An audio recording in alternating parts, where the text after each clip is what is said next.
Savanna में अपने लिए एक पार्टनर ढूंढना कभी कभी काफी मुश्किल हो सकता है।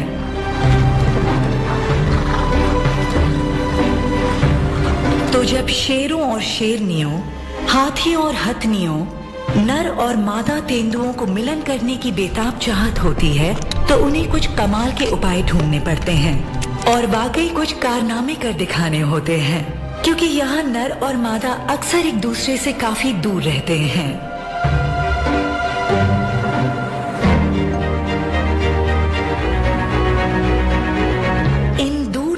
फैले मैदानों में हाथियों को मिलन का इंतजाम करने में शायद बहुत दिक्कत होती होगी, क्योंकि इनमें नर और मादा को दूर रखने वाली चीजों की कमी नहीं।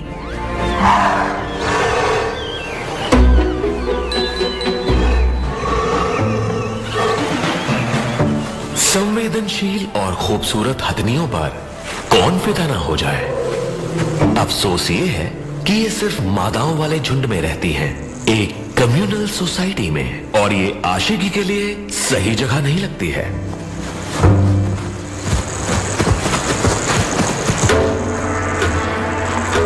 बड़े नरों के साथ दिक्कत ये है कि वो अक्सर मस्ती की हालत में होते हैं, जिसमें उनका दिमाग थोड़ा खराब हो जाता है। अब ऐसे आशिकों को कौन झेले?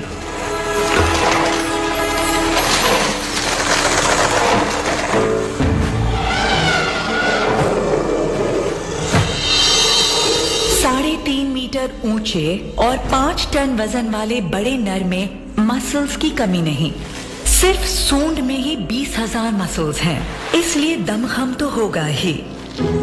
लेकिन गठीले बदन वाले ये हाथी बेहद लड़ाकू भी होते हैं।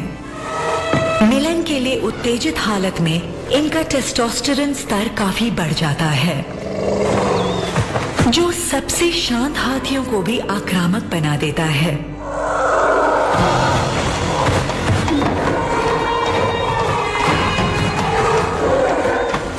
इन्हें अपने प्रतिद्वंद्वी को डराना है और पूरे सवाना को अपनी चिंगाड़ और दांतों के टकराने की आवाज की गूंज से थर्रा देना है।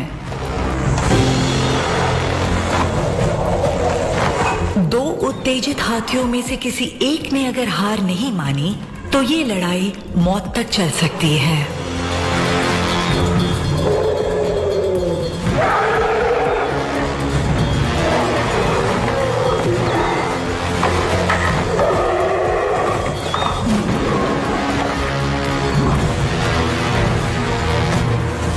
ताकत के इस प्रदर्शन से बचने और अपने बच्चों की हिफाजत के लिए हथनियां अलग झुंड में रहती हैं। इसलिए सवाना के हाथियों को हथनियों से मिलन का मौका रोज रोज तो नहीं मिलता,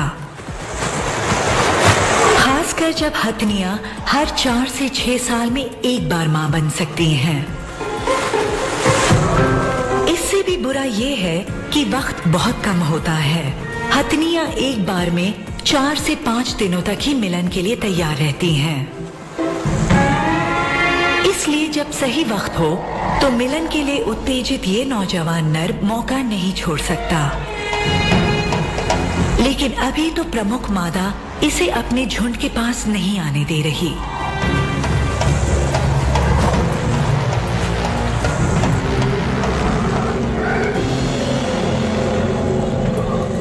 बेचारे को महबूबा की तलाश में कहीं और जाना होगा।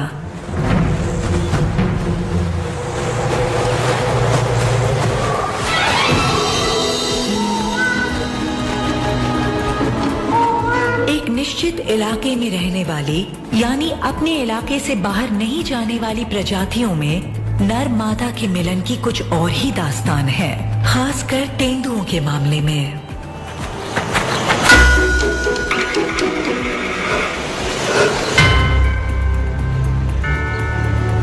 नर जितना ताकतवर है उतना ही शालीन भी है।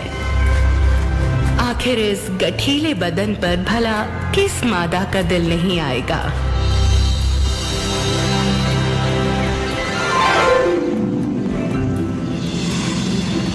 जरा इसे देखिए, धब्बों वाली खाल और दहकती आंखों वाली खूबसूरत मादा।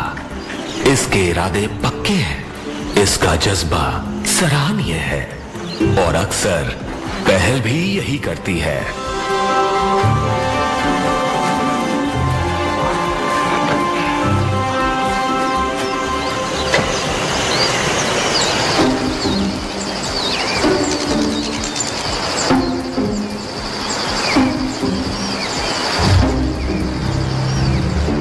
जवान मादा लगती है तो बहुत शांत है, लेकिन अभी ये मुश्किल में है।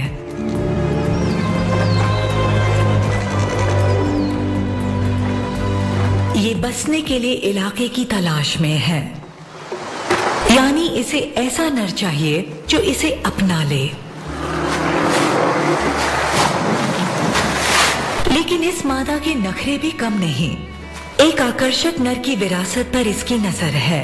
ये सिर्फ उसके बच्चे की मां ही नहीं बनना चाहती, बल्कि इसे तो उसका इलाका भी चाहिए, क्योंकि आगे अपने बच्चों को पालने के लिए मादा तेंदुओं को शिकार करने के बड़े से इलाके और बिन बुलाए मेहमानों को दूर रखने के लिए नर की जरूरत पड़ेगी। और शायद इस इलाके में बात बन जाए।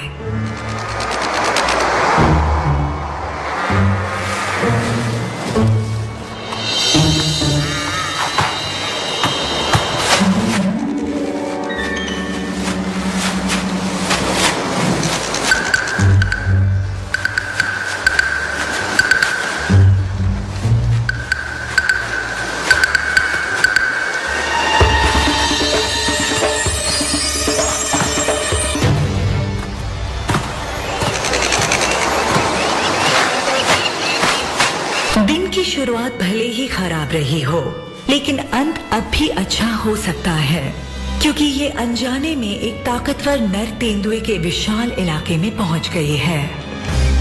सवाना का बेताज बादशाह जो गॉडफादर की तरह अपने इलाके पर राज करता है।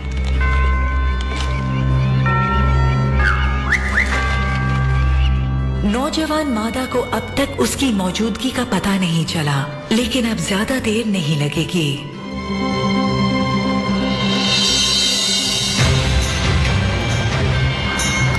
अकेले रहने वाली खूबसूरत मादा तेंदुए के उलट स्पॉटेड हाइना की दुनिया में मादाएं दबदबा रखती हैं।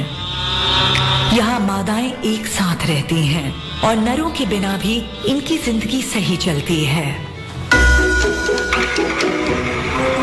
इनके लिए अच्छे नर का मतलब है दब्बू और हमेशा आसपास रहने वाला नर, मतलब झुके रहने वाला पार्टनर जो मादा के इशारे का इंतजार करे। पहली नजर में तो पता ही नहीं चलता कि ये मादा है। इनमें झूठ मूठ का एक पीनिस होता है, लगभग नर के पीनिस जितना बड़ा। पिछला हिस्सा झुका रहता है और इनकी बदबू का तो क्या ही कहना। मतलब नर के फिदा होने के लिए हर चीज।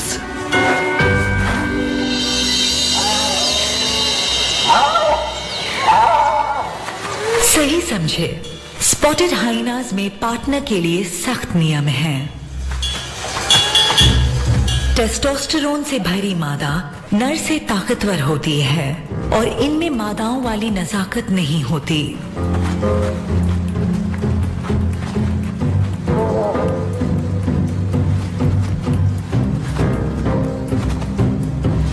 इनमें एक एरेक्टाइल क्लिटोरिस होता है, बिल्कुल पीनस से मिलता जुलता, और झूठ मूठ के टेस्टिकल्स भी हैं धोखा देने के लिए। दबदबा रखने वाली मादाओं के सामने नर को शांत रहना पड़ता है, क्योंकि मादा ही तय करती है कि मिलन कब होगा।